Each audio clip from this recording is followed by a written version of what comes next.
What is up, everybody, and welcome back. Super excited to be talking about the Hedera Africa Hackathon once again.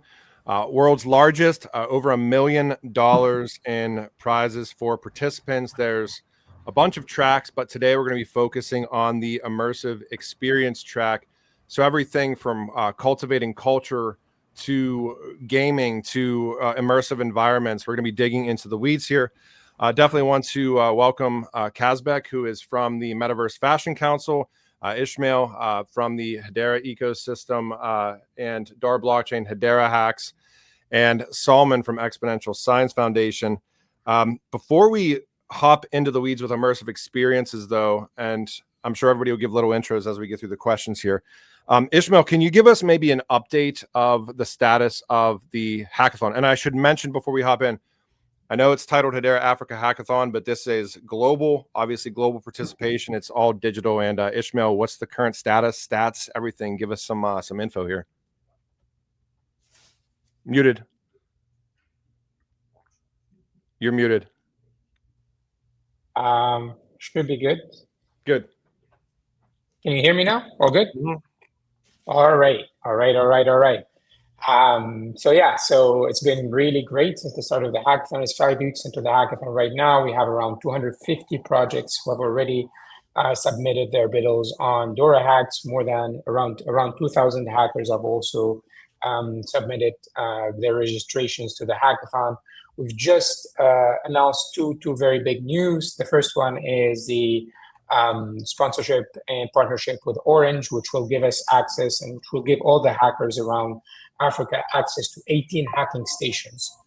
And these 18 hacking stations, which are physical spaces where hackers can meet, can form teams, can get trained.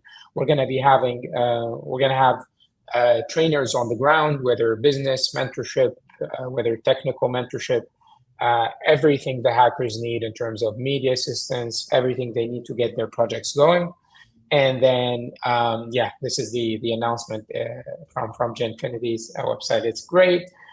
Also today, we have announced UGFS, which is one of Africa's biggest VCs, who has committed $1 million in follow-on investment to the winners of the hackathon. So this is going to be pretty much a $2 million hackathon. 1 million as a prize pool and 1 million as a follow-on investment. And the idea is that we don't just people who win in the hackathon take the cash prize and go away. We want to create sustainable businesses. We want to create investable projects that come out of the hackathon.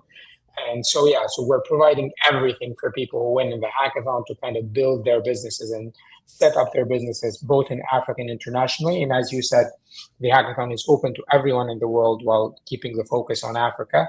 So these are, we've also kind of doubled down on our training program with Hedera. So we've got more than 7,000 people already certified in the Hedera developer certification, with more than 23,000 people registered for their certification. So the numbers tell the story, but we're just getting started. As you know, we're aiming to onboard more than 10,000 hackers for the hackathon and more than 1,000 projects. So we're just getting started in terms of accelerating our growth process. So I don't want to take the spotlight from our big guest today, Kazbek, who I thank very much for joining us today and telling us a bit more about the Metaverse Fashion Council and the Immersive Experiences track.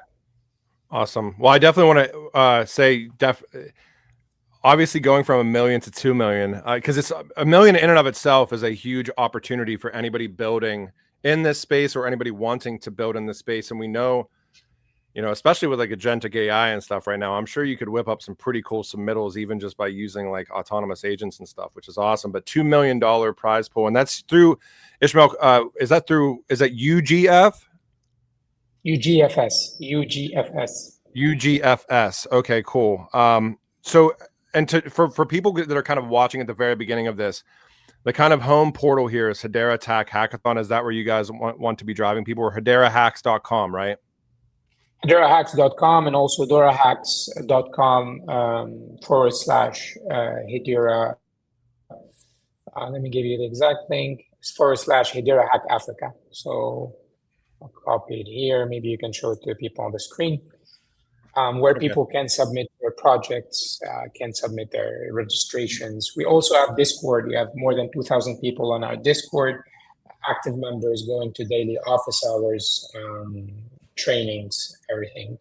We also appreciate very much the support of the sponsors and co-funders of the hackathon, which are the Exponential Science Foundation and the Hashgraph Association for making this happen. Like, without their support, we wouldn't have the biggest, largest hackathon ever in the world in Africa. So again, big kudos to ESF, and we have Salman here representing ESF.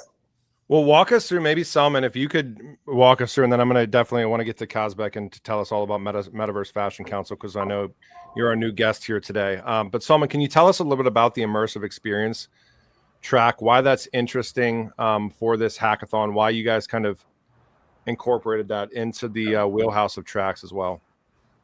Definitely. All right. So first off, thank you for having us. Thank you, Kazbek, for joining, and thank you, Ismail, for the kudos. So in terms of the immersive experiences track, I mean, we're talking about things like the metaverse, gaming, NFTs, digital token, so on and so forth. And as we head closer from that Web 2.5 to Web 3 phase of the internet, we're sort of heading towards tokenization, real world asset tokenization, which would enable us in many ways to just verify and validate everything. It would also allow for a lot less counterfeit, which I'm pretty sure Kazbek will also be talking about as well. That one of the applications is fashion and other applications across a lot of industries. The reason really why we went for this, right, is you've got a lot of tracks that are very focused, very infrastructure related, right? You've got AI, you've got DeFi, you've got finance, you've got DLT. This track is sort of a little bit more for the creatives, a little bit more for the people who would like to build environments, who would like to tokenize, and also heading into the real world part of things and the infrastructure part of things, which one of the main applications is digital twin technology. Right, we're seeing this being studied heavily, really, in the industry. A lot of countries, a lot of governments, a lot of projects are heading towards this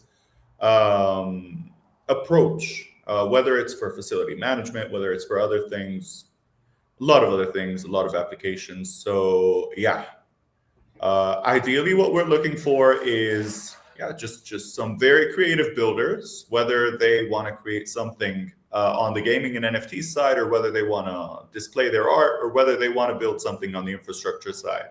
We're looking forward to seeing the projects. Well, I would love if Kazbek can maybe tell us a little bit more about Metaverse Fashion Council and what you think about kind of immersive experiences and where they win from a cultural kind of standpoint, where the overlap kind of is. First of all, as well, thank you so much for having me and having our community joining this great initiative, with the hackathon. Of course, when Salman texted me, so the answer was yes. Of course, we want to join because the very core idea coincides with what we do. So, to put it quite short, with the history of Metaverse Fashion Council was 3 years old, which is eternity as of today. Projects come and go, but we're stable. We're going ahead. So our main attitude and approach is that community first. That's what quite important. So I mean, something true, something real, and it should be based upon the community, the energy of community. This the attitude number one.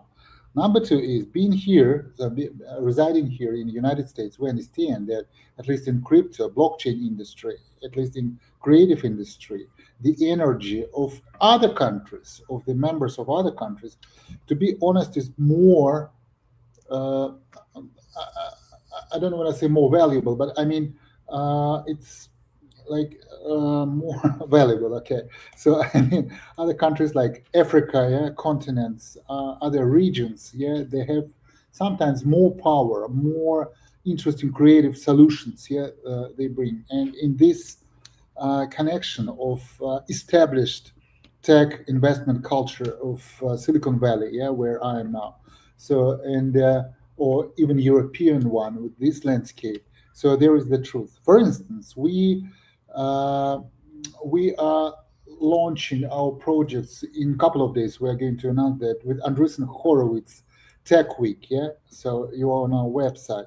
So it's gonna be smart fashion events there, two of them in San Francisco and in Santa Monica, and Smart Times. It's our last investment. It's media events. Yeah, so super excited. So there will be 4 events.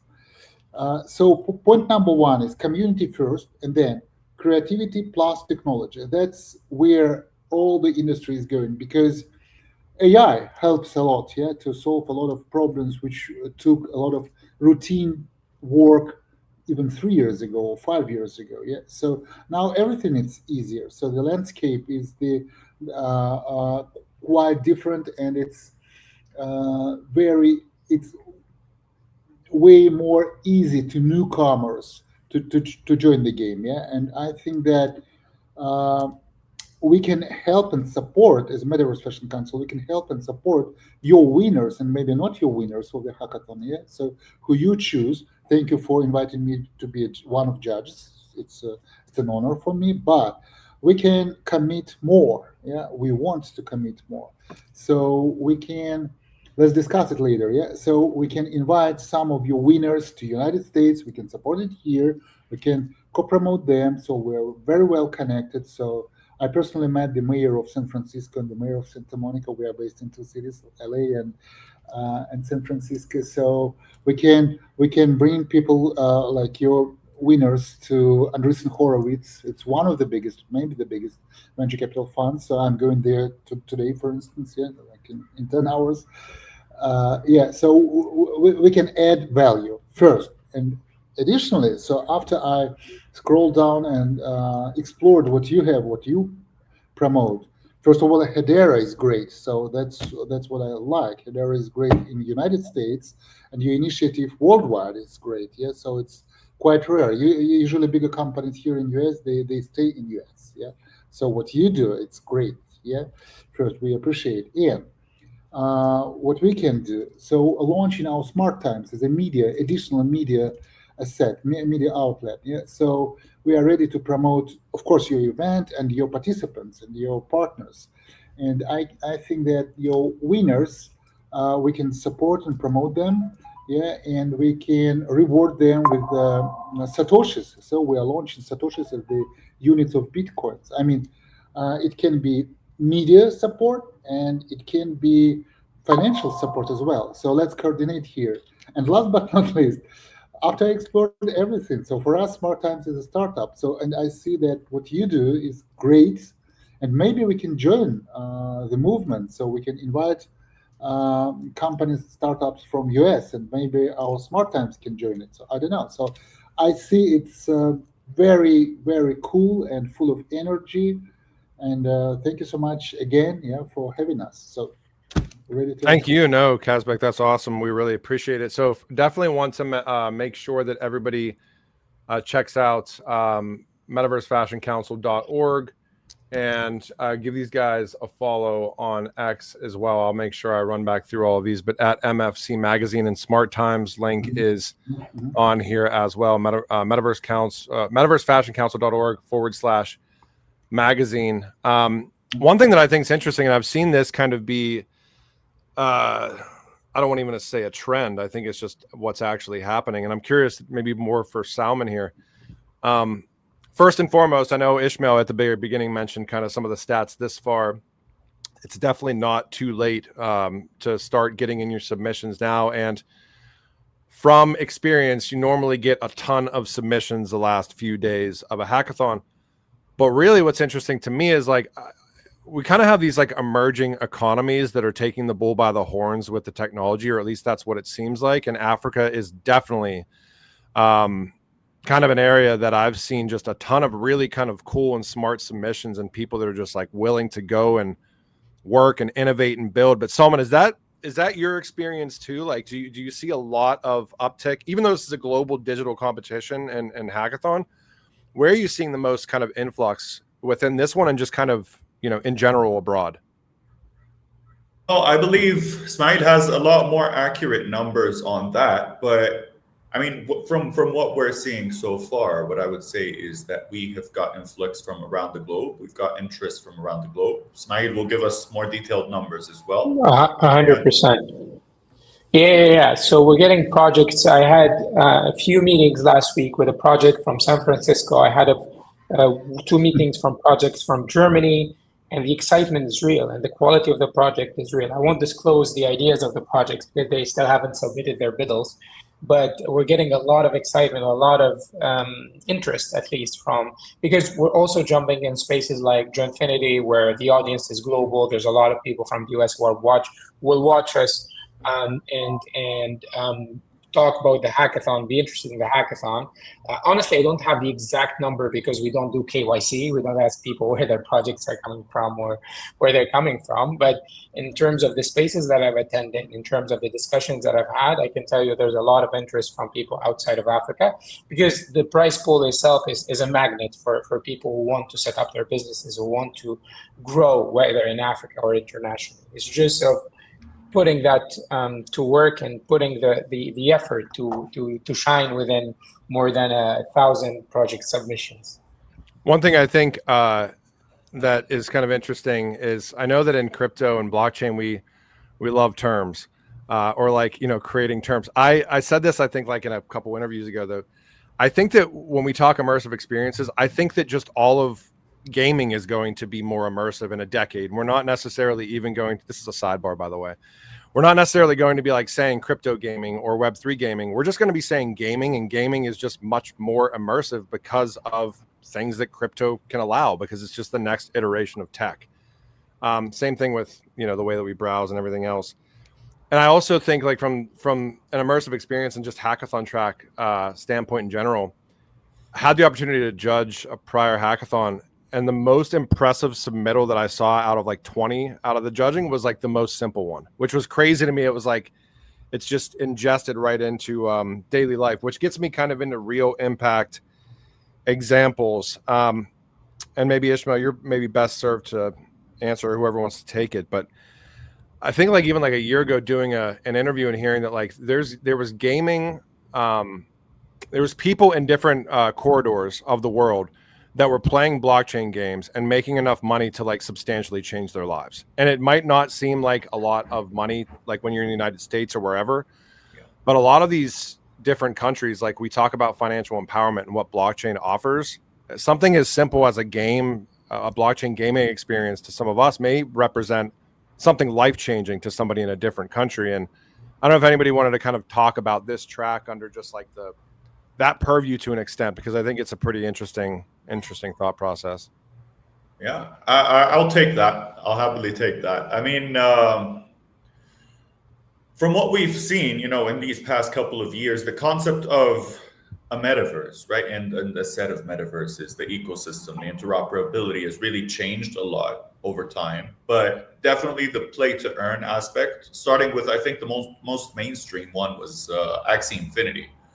You've also got the sandbox, and you've got a couple of other use cases there that everyone was just, they wanted to play, they wanted to earn. There was an instance where coins for metaverses were also as high as $4, $5, and $6 per coin. So a lot of people did make some very good money during that period, and I think that might be the trend moving forward as well. There's rumors currently that GTA 6, a game that a lot of our generation is awaiting, might potentially have that aspect. And I believe that if it does, that would just push the entire wave of play-to-earn games into a completely new dimension. So yeah, definitely that is something we would be interested in, and looking forward to seeing what the future holds, I guess. We'll just have to wait and see. Also with the building side of this, really, with what you mentioned earlier, with what AI enables you to do. Now you just write up a prompt, it builds an environment, and you're just iterating as you go, building an entire game within a couple of days, perhaps, as opposed to years on years on years. This, we're talking about MVPs and prototypes, of course. We're not talking about the whole thing. Yeah, I think it's interesting because, and we'll give a shout out to the Hedera AI studio. We saw the stablecoin studio, like I think it was like a year and a half, 2 years, maybe even longer than that ago. And now the AI studio. What's interesting to me, as I know we're kind of doing these topical track, hackathon track podcasts, on-chain finance and RWAs or real-world assets, DLT to scale operations, gaming and NFTs or immersive experiences, and then finally AI and decentralized physical infrastructure. I think, and I'm sure Ishmael will know more as we go through kind of, a little bit further down the hackathon track and interview some of these builders. My guess is that you've probably got a lot of submittals that tie in a bunch of different layers of technology. Like just because it's immersive experiences in gaming and NFTs, I can almost bet that there's a lot of artificial intelligence crossover 100%. in some of these. Yeah. Honestly, So, not just gaming and AI, also AI and on-chain finance. Also DLT for operations is also based on AI. So in no way are these tracks kind of restrictive. There's a lot of intersections between these tracks and the focuses of these tracks, especially when we talk about immersive experiences, metaverse projects. We know AI can play a lot of roles in there. We know on-chain finance is also a major part, and Kazbek maybe can tell us a bit more about this in a bit. Yeah. But also, yeah, go ahead, Kazbek. Yeah, it's quite important remark. All the metaverse idea, yeah. So it's originated in the novel by a great writer Neil Stevenson. I talked to him a couple of yes, years no, ago. is that Snow Crash, No, Kazbek? yes, I yes, have yeah. that book and I haven't read it yet. So yeah. Yeah.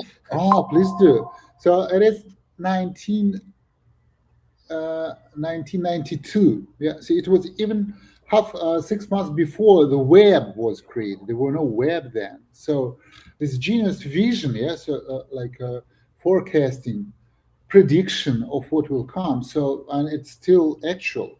But the social context was that the government collapses, like not totally, but like 90%. Okay, so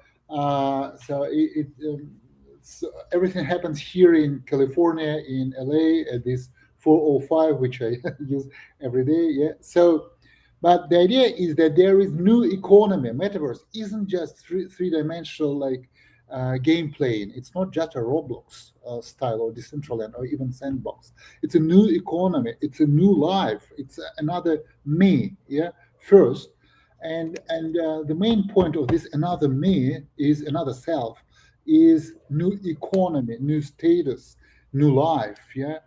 So you know that after their Second Life and Doom and Quake projects, they stemmed all the bigger games, yeah, 3D games, they stemmed from here. But the same Neil Stevenson in 1996, he wrote another short story where he used cryptocurrency layer additional to the metaverse. Yeah. So I mean, without money, there is nothing. As Wei Dai, one of the founders of crypto industry, so legendary Wei Dai. No one knows who is Wei Dai. Satoshi Nakamoto quoted Wei Dai, but who is Wei Dai? And I read everything about that. So Wei Dai said, now we are going to colonize the cyberspace, as they call it, cyberspace or metaverse, yeah. And to colonize it in a good sense of the word, yeah, colonization. To colonize it, so we need money, we need value to share for cooperation, to work together, to create the new economy. So it shouldn't be separated, three-dimensional stuff or creative stuff or selves, as we call them, money here, people here, and goods and products and services here. It should be combined. Yeah. So what happened 3 years ago? Why people say that metaverse is the idea collapsed? It didn't collapse at all. Yeah. So now we live in metaverse. Social media are metaverse. They are two-dimensional metaverse, but it's just another me everywhere on LinkedIn, on X, or on Facebook, Instagram. Yeah. So on Sandbox or Decentraland. So money is coming here. And you know that reality here in US at least, yeah. So it's a next step ahead what is described by Neil Stevenson, because in Neil Stevenson's novel Snow Crash, there is a collapse of a government who is in contradiction to new crypto world. What we see now in United States, government uses crypto. Yeah, government goes to blockchain. So the president's family, they do lots of projects on blockchain. I've been visiting the Bitcoin conference. Yeah, so this May in Las Vegas, 18, I counted, I spoke to David Sachs. So 18 representatives of the Tsar of crypto, yeah, in US. We have Tsar now, you know, like 18 representatives of government, governors, Congress people, yeah. So two men with the family name Trump were on scene, yeah, talking about stable coins, Bitcoin, and so on. Yeah. So I mean, so we are a step ahead what is described in this disillusional novel Snow Crash. So we have to combine financial layer, creative layer, and community layer. So that's where the future is. And thanks again to great initiative of Hedera, Africa's largest hackathon. Yeah. So thank you, Salman. Thank you, Ismail, and thank you, Solomon. Yeah. So for doing that job. So we're more than happy to join. More than happy. So we understand that future is here. Yeah. Awesome. Awesome. I think Go ahead, Tom. Ishmael. Additionally, and we'll ramp down here in a second, with the follow-on funding, I think it's been one of the pain points that we've seen with hackathons and Web3 blockchain kind of in general, was that you almost have these, I just call them bounty hunters, that go to different blockchains and try to submit a hackathon submittal, and then maybe they win a prize, and then they either A, submit the exact same submittal to a different network, and that's obviously a lot of kind of just fluff and float and stuff like that. I think it's very important. And I think maybe over the past just 12 to 18 months, we're starting to see this shift where hackathons are just kind of the first part of the process. And then they lead into kind of these almost accelerator initiatives. So I think that's really cool that you kind of you guys have the UGFS initiative as well. So not only $1 million, which is up on the screen right now, but $1 million in follow-on funding too, to really help to take these builders to kind of the next iteration. Really, because at the end of the day, what we kind of want to see with all these hackathons is not only contributing value to these networks, but real business models driving real revenue for the 100%. builders. It's awesome. Yeah. So that was the idea. The idea is twofold.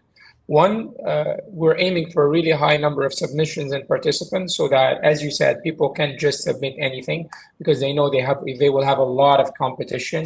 They know they will have a lot of quality projects that are also going to submit their biddles to the hackathon. So people will study the hackathon. They will know that they need to submit something really good and something that's really sustainable as a business model to be able to be considered as a winner in the hackathon. And secondly, we managed to commit UGFS to $1 million in follow-on investment, because we want people to know that this is not your last step. The hackathon is not the ultimate objective. The ultimate objective is to set up real sustainable businesses in Africa and beyond. And we're going to support you through mentorship, through connections, through network, and also, most importantly, through funding to get you out there, to get you to where you need to be to build your business successfully. Yep, So, yeah. 100%. So I kind of want to close with maybe just a round robin of just maybe Salman and Ishmael, if you guys can tackle this. But I think, and I had this discussion yesterday, or maybe it was a couple interviews ago. I think that it's interesting when we think about, we've talked about all these different tracks. So on-chain finance and real-world assets, DLT for operations, gaming and NFTs, all this other stuff, AI and decentralized physical infrastructure, which is great. One thing, at least from my opinion, that I think the Hedera ecosystem kind of has is the fact that, you don't have to take everything. You can pick and choose for your solution, depending on what you're actually trying to build. So there's different services on the network. So if you need smart contracts, you can use smart contracts. If you need consensus service, great. If you need a token service, great. I think there's even a file service and a couple of other ones. Like, how important, I guess, just as an opinions piece here, not only for a hackathon, but just kind of real world adoption, do you think it is for that architecture to kind of be customizable almost based on each use case? Salman, maybe I'll start with you on this. Yeah, I mean, it's extremely important. Again, we talk about the aspects of interoperability, the aspect of having the proper infrastructure, and the aspect of also having the proper empowerment. Infrastructure and empowerment are two things that we're focusing on, as well as education for the hackathon, which is building a bridge really for builders, right? Because they have access to the education, they have access to the tools, which in turn leads them to the infrastructure that they need to build their projects on Hedera and within the Hedera ecosystem. In which case, we really would be following up on the plan to empower builders from across the globe, and in this case as well, with a specific emphasis on Africa. I guess 100%. I'll kind Yeah, of go ahead. Go ahead, Salman. no, Sorry. yeah. If you want to take that one, Ishmael, or if we want to close out and just looking a couple of years ahead, what do you think initiatives like this hackathon right now? So 1 million plus another 1 million follow-on funding. What do you think it's going to do, not only for the adoption of blockchain, but for kind of Africa as a whole, based on just like kind of what you're seeing ground level with all these submittals and stuff? 100%. So it's going to change the funding models for startups in Africa and beyond, not just in Africa. So because growing up in Africa, one of the biggest problems of the African ecosystem is access to funding. The few VCs that are in Africa are very cautious with their investments. The cycle takes too long. So while the talent is there, the ideas are there, emerging economies are there, startups and founders and entrepreneurs are less empowered by funding. So there's a big issue in them setting up their projects or growing their projects internationally. Initiatives like this, like having $1 million to win, we have even projects that can win up to 100K for a single prize. They are the way forward for these African startups and ecosystem to be empowered to be there on the global stage. I think it's huge. So, for those that want to learn more, and again, there's 21 days still right now for submission. Prize pool's $1 million plus 1 million follow on. Africa's largest hackathon, but if you are a global builder, you can participate in this. And you can see some of the stats down here right now as well. So HederaHacks.com or DoraHacks.io, and then you can see the kind of the hyperlink up here as well, all the info that you need. I wanted to give a huge shout out to the Hashgraph Association, the Hashgraph Group, Exponential Science Foundation, and then kind of our special guest here today, Kazbek with Metaverse Fashion Council. You can go to learn more at metaversefashioncouncil.org. Give them a follow on X at MFC Magazine. Read the Smart Times at metaversefashioncouncil.org/magazine. And then make sure you give Hashgraph Group a follow, Hashgraph Association at @Hashgraph, Hedera Hacks, DAR Blockchain, Exponential Science as well. Hold on, let me pull you guys up here so I don't forget. Oh, hold on. I got it. There we go. Exponential_SCI. And these guys have been doing amazing work also. But I think this was awesome. And, we're going to be doing another podcast next Tuesday. Thank you to Ishmael for all the stats. What do we know what the next topic is going to be yet, Ishmael, or are we going to kind of play it by ear right now? 100% is going to be on-chain finance. We're going to do an episode on on-chain finance and RWA.